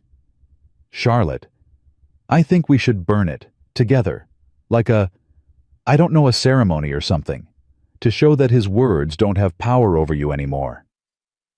Clara stared at this fierce, wounded child who had refused to accept her for weeks, who had tested her at every turn, who was now offering her a gift more precious than she could have imagined. Acceptance, protection, family. "I think that's a wonderful idea," Clara whispered. They gathered around the fireplace, all 7 of them. Clara held the letter over the flames, feeling its weight in her hand one last time. "This letter represents everything I've been afraid of," she said quietly. "The past I ran from, the lies told about me, the shame I've carried for 3 years. She looked around at the faces of her family. Sam's steady presence beside her, the children gathered close. "But I'm not afraid anymore. I'm not ashamed. I'm exactly where I'm supposed to be." She dropped the letter into the fire. The flames caught it immediately, curling the edges, turning the words to ash. The children cheered, and Rose clapped her hands, and even Will made a sound that might have been approval. Clara watched the letter burn and felt something inside her release. All the fear, all the shame, all the years of hiding and running and pretending to be someone she wasn't. It was finally over. She was finally free. "He's still coming, though," Ben pointed out practically. "Frederick, what happens when he actually gets here?" Sam put his arm around Clara's shoulders. "Then we face him together, all of us. And we show him that whatever power he thought he had over Clara, it's gone now." Clara leaned into her husband's embrace, surrounded by the children who had become hers, and felt a peace she had never known before. Let Frederick come. Let him say whatever he wanted. She was Clara Holloway now, wife and mother and healer, and nothing he could do would ever take that away from her. Frederick Ashworth III arrived in Silver Creek on a Tuesday afternoon, stepping off the stagecoach in a fine wool coat that was entirely unsuited for Montana winters. Clara watched him from the window of the general store, where she had been purchasing supplies with Abby, and felt her stomach clench with old familiar dread. He looked exactly the same. Tall, handsome, impeccably dressed. The same cold blue eyes, the same aristocratic bearing, the same smile that never quite reached his face. "That's him?" Abby asked quietly. "That's the one who hurt you?" "Yes." Abby studied Frederick with the assessing gaze she usually reserved for livestock at auction. "He doesn't look like much." Despite everything, Clara laughed. "He's not. I just didn't know that back then. Frederick spotted her through the window almost immediately. His smile widened, taking on that predatory edge she remembered all too well. He started toward the store. "Should we leave?" Abby asked. Clara straightened her shoulders. "No, I'm done running." The bell above the door chimed as Frederick entered, bringing with him a gust of cold air and the scent of expensive cologne. He removed his hat with a flourish. "Clara, my dear Clara, how rustic you've become." "Frederick." Clara kept her voice neutral. "I received your letter." "Yes, I imagined you would." He glanced around the store with obvious disdain. "So this is where you've landed. A general store in a town that barely qualifies as a town. How far the mighty have fallen." "I haven't fallen. I've risen." Frederick laughed the same condescending laugh that had once made Clara feel small and worthless. "Is that what you're telling yourself? That marrying a cowboy and raising someone else's brats is rising? Those children are mine." Clara's voice hardened. "And my husband is 10 times the man you'll ever be." Something flickered in Frederick's eyes. Surprise, perhaps. The Clara he had known would never have spoken to him that way. "I see Montana has made you bold. How unfortunate. I was hoping we could have a civilized conversation." He stepped closer, lowering his voice. "I've been speaking with Mrs. Crawford. Such a charming woman. She's very concerned about you, Clara. About the lies you've been telling these good people." "I haven't told any lies." "Haven't you?" Frederick's smile turned cruel. "Did you tell your rancher husband about what really happened in Philadelphia? About the scandal? About why your own father disowned you?" "Yes." Frederick blinked. "What?" "I told him everything. The accident, the surgery, the lies your family spread. All of it." Clara met his eyes without flinching. "He knows exactly who I am and what happened to me. And he married me anyway." For the first time, Frederick looked uncertain. This wasn't going according to plan. The Clara he had destroyed 3 years ago would have been terrified, begging him not to reveal her secrets. This Clara was something different entirely. "He won't stand by you when he learns the truth about your moral character." "There is no truth about my moral character. There are only lies your family invented to protect your reputation." Clara stepped closer to him, her voice dropping to a fierce whisper. "Did you think I would spend the rest of my life hiding from what you did to me? Did you think I would let you hold that power over me forever?" "Clara." "I'm not finished." Her eyes blazed. "You took everything from me. My engagement, my reputation, my family, my home. You drove my mother to her grave with your lies. You made my father so ashamed he couldn't bear to look at me. And then you came here to the life I've built from the ashes of what you destroyed, thinking you could do it all over again." She smiled, and it was not a pleasant smile. "You were wrong." The door to the store opened again, and Sam walked in, followed by old Jacob Moreno and 2 other ranchers from neighboring properties. They arranged themselves behind Clara in a way that was clearly deliberate, a wall of solid frontier muscle between her and Frederick. "This the fellow causing trouble?" Sam asked casually, though his eyes were hard as flint. "Mr. Ashworth was just leaving," Clara said. Frederick's face had gone pale. He was accustomed to dealing with society, ladies and gentlemen, people bound by rules of propriety and social convention. These rough Western men with their calloused hands and weathered faces operated by different rules entirely. "I was simply paying a social call," Frederick said stiffly. "No need for hostility." "Social call." Sam nodded slowly. "That why you've been writing letters to Helen Crawford for months, spreading rumors about my wife trying to destroy her reputation in her new home?" "I have no idea what you're talking about." "That's funny, because Mrs. Crawford came by yesterday crying and apologizing for everything she'd said about Clara. Seems she did some thinking during the blizzard, preyed on it, decided she'd been wrong to judge someone she didn't know based on gossip from someone she'd never met." Frederick's face went from pale to flushed. "That woman assured me she would—" "Would what?" Clara interrupted. "Help you destroy me. Sorry to disappoint you, But people in Montana have better things to do than participate in your petty revenge schemes." She stepped closer to Frederick, close enough to see the fear beginning to dawn in his eyes. "Go home, Frederick. Go back to Philadelphia, and your fancy wife, and your fancy life. There's nothing for you here. Whatever you hope to accomplish, whatever satisfaction you thought you'd get from seeing me suffer, it's not going to happen. You can't speak to me like this."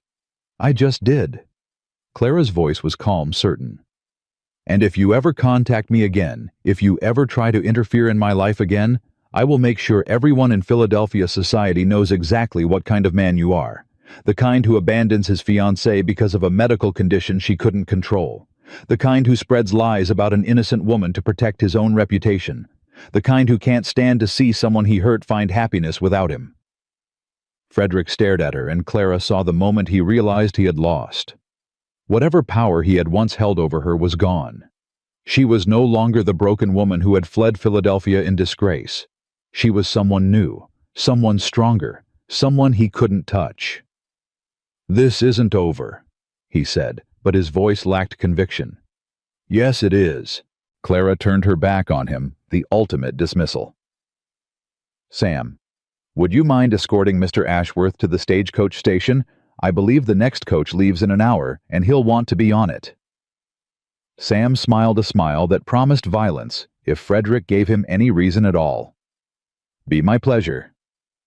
Clara watched them go, Frederick flanked by Sam and the other ranchers, and felt the last chains of her past falling away. She had faced her demon and won, not through violence or revenge, but through the simple power of refusing to be afraid anymore. Abby appeared at her elbow. "That was amazing. You were like one of those warrior queens from the history books." Clara laughed shakily. "I didn't feel like a warrior queen. I felt terrified. But you didn't show it.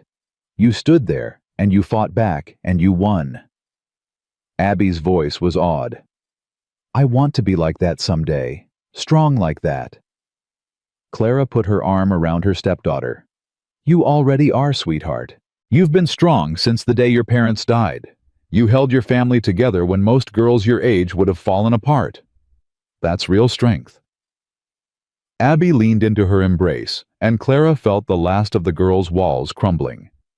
This child, who had been so careful not to love her, so afraid of being hurt again, was finally letting herself trust. "Can we go home now?"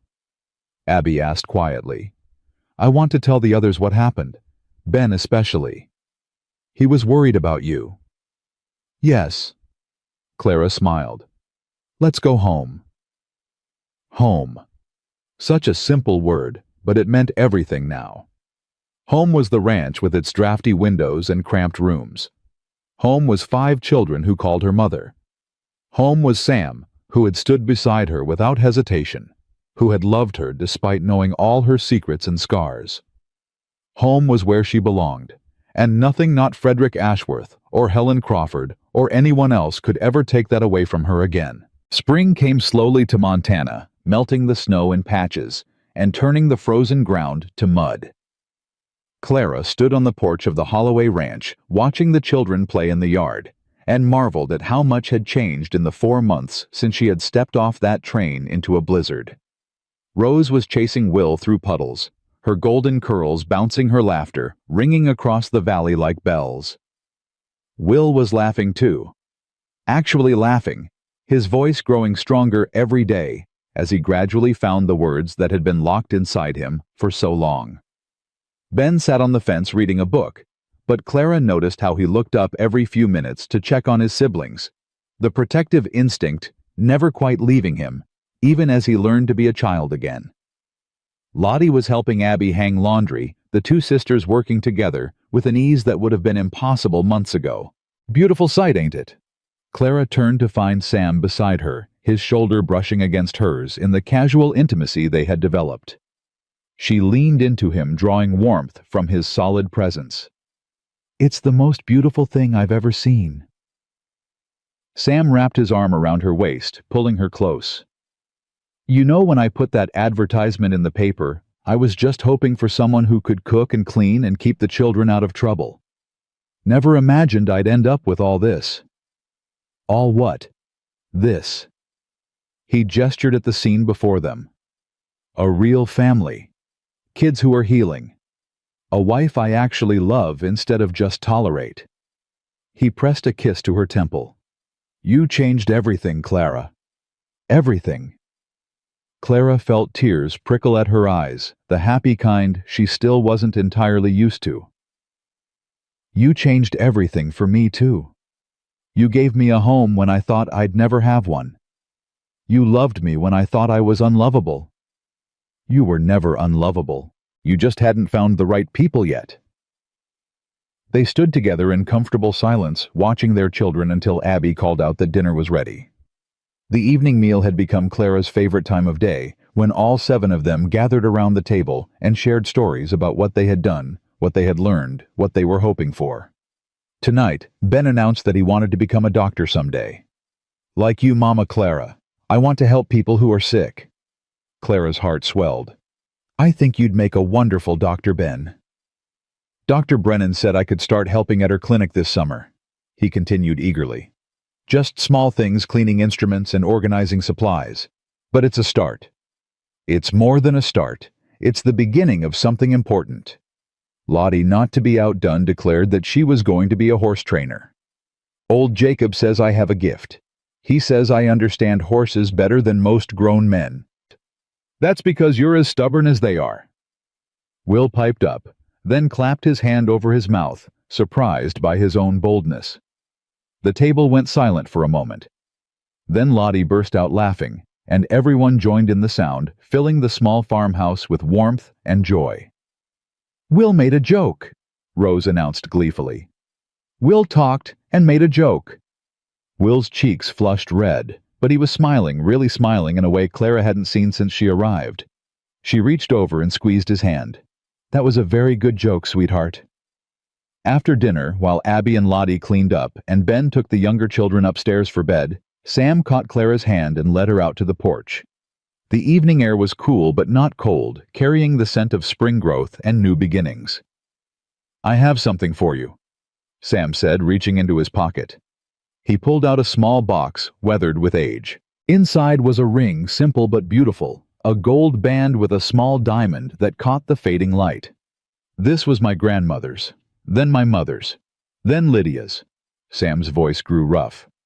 "I wasn't sure I'd ever give it to anyone again, but you've earned it, Clara. You've earned everything I have to give." Clara stared at the ring, her throat tight with emotion. "Sam, you already gave me a ring when we got married." "That was a practical ring for a practical marriage. This one is different." He took her hand and slid the ring onto her finger, right next to the plain band she already wore. "This one is because I love you. Because you're not just my wife in name anymore. You're my wife in every way that matters." Clara threw her arms around his neck and kissed him, pouring all her love and gratitude into that single moment of connection. When they finally broke apart, both breathless, Sam rested his forehead against hers. "There's something else I want to talk to you about." "What is it?" "Dr. Brennan came to see me yesterday.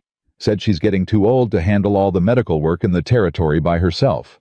Said she needs a partner, someone she can train properly, someone who can take over when she's ready to retire." Clara's heart began to race. "Sam." "She wants you, Clara. She says you have more natural talent than any physician she's ever worked with. She wants to sponsor you for formal training, help you get certified as a real doctor." Clara couldn't speak. Her dream, the dream she had never dared to voice, was being offered to her like a gift. "I know it would be hard," Sam continued. "You'd have to study, take examinations, travel to Denver for some of the training. But the children are older now. Abby can manage the house. I can handle the ranch. And there are so many people in this territory who need help, Clara. People who might die without proper medical care. You would support this me becoming a doctor?" Sam cupped her face in his hands, his eyes fierce with conviction. "I would support anything that makes you happy. Anything that lets you use the gifts God gave you. You were meant for more than just keeping house and raising children, Clara. You were meant to heal people. Clara felt tears streaming down her face, but she was laughing too, overwhelmed by the magnitude of what was happening. Yes, yes, I want to do this. I want to become a doctor. Sam grinned. I figured you might. Dr. Brennan's expecting you at her clinic tomorrow morning to start. Clara kissed him again, then pulled back with a thought. The children. We should tell them together. Already did. Sam's grin widened. They're inside pretending to be asleep, waiting to congratulate you. As if on cue, the door burst open, and 5 children spilled onto the porch, all talking at once. We're so proud of you, Mama Clara. Ben says you'll be the best doctor in the whole territory. Can I help you with the sick people? I'm very good at making people feel better. Will you still have time to read us stories? Clara gathered them all into her arms, laughing and crying at the same time, surrounded by the family she had never dared to hope for. Rose climbed into her lap. Will pressed against her side. Lottie and Ben hung over her shoulders, and Abby stood slightly apart, watching with an expression of deep contentment. I love you all so much, Clara managed through her tears. Every single one of you. We love you too, Mama Clara, Abby said softly. We're the luckiest family in Montana. 2 years passed like a dream. Clara completed her medical training, passing her examinations with the highest marks in her class. She became Dr. Clara Holloway, the second female physician and Montana Territory partner to Dr. Ruth Brennan, and healer to hundreds of families across the region. The children grew and flourished. Abby, now 17, had begun courting a young man from a neighboring ranch, a serious, steady fellow who reminded Clara of Sam. Ben was apprenticing at the clinic, his talent for medicine proving every bit as strong as Clara had suspected. Lottie had indeed become the finest horse trainer in the county, her fierce spirit finally channeled into something productive. Will talked constantly, now making up for all the silent years, his chatter filling the house with noise and life. And Rose, sweet Rose, remained the sunshine of the family, spreading joy wherever she went. The ranch prospered under Sam's careful management. They had expanded twice, buying land from neighbors who were moving on building their small homestead into something substantial and secure.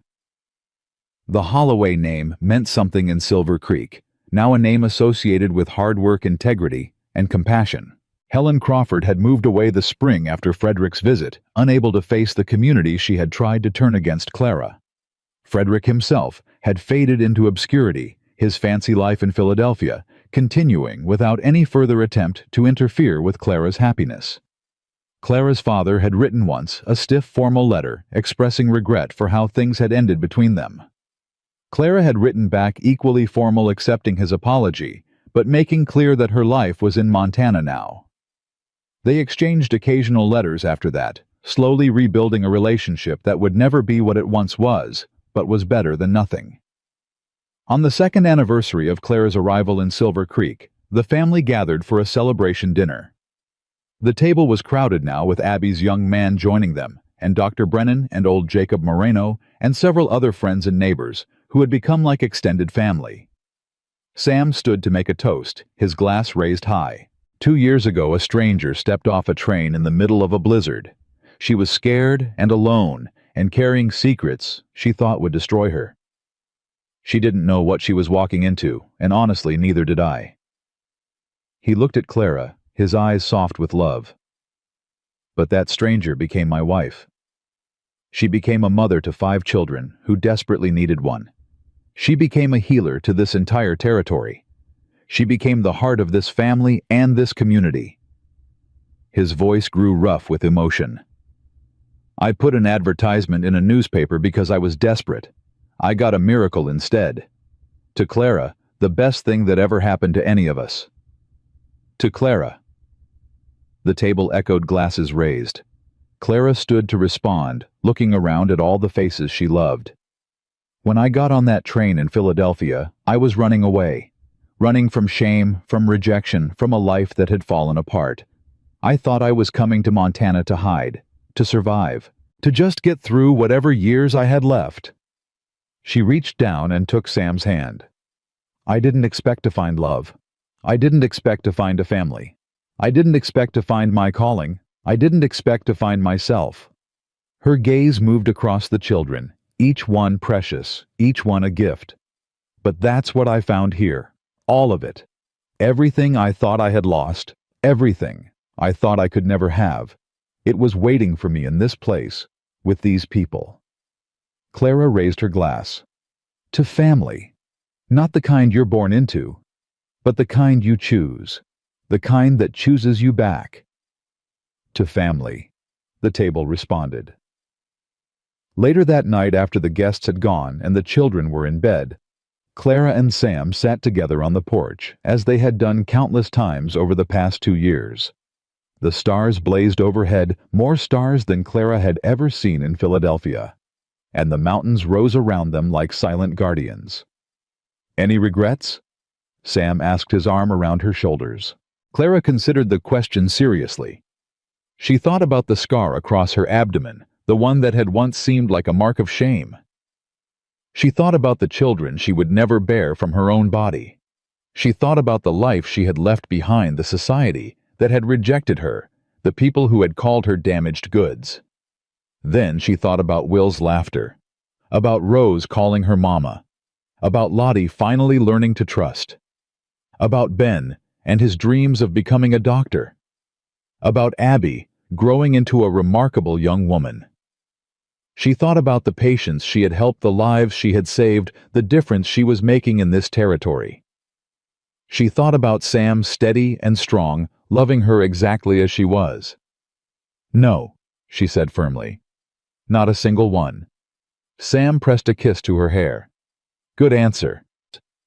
They sat in comfortable silence for a while, listening to the sounds of the night.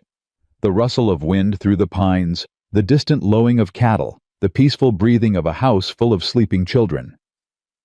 You know, Clara said eventually, I used to think I was broken, that something fundamental was wrong with me because I couldn't have children of my own.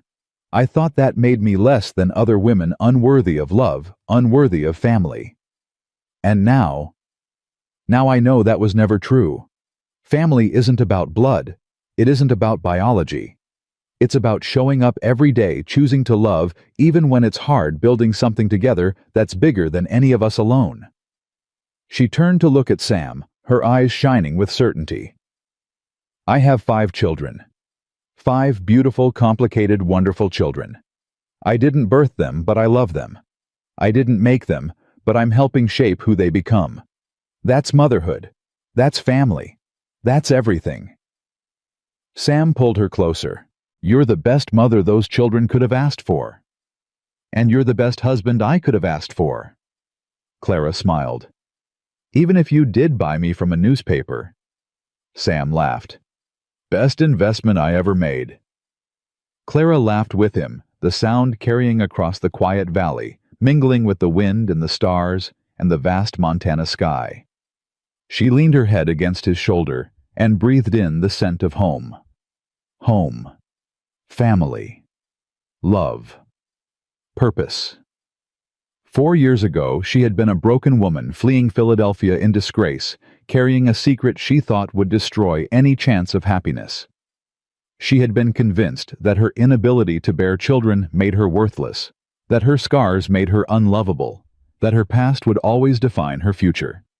She had been wrong about all of it.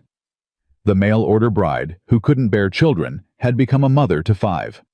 The scandalous woman from Philadelphia had become a respected doctor. The frightened stranger had become the heart of a family and a community. And the man who had answered his own desperate prayer with a newspaper advertisement had become the love of her life. Clara Holloway closed her eyes and let the peace of the moment wash over her. Tomorrow there would be patience to see children, to raise a ranch, to run a life to live. There would be challenges and setbacks and moments of doubt, but there would also be love. There would always be love. And that, Clara knew now, was enough. It was more than enough. It was everything. She was Dr. Clara Holloway, wife of Samuel Holloway, mother of 5, healer to a territory, and the living proof that broken things could be made whole again. Not by hiding their cracks, but by filling them with gold. Her scars told her story. Her choices defined her future. Her family gave her strength. And nothing, not the past, not the doubters, not the cruelty of small-minded people, could ever take that away. The woman who had once believed she was damaged goods had discovered the truth that would guide the rest of her life. She had never been broken at all.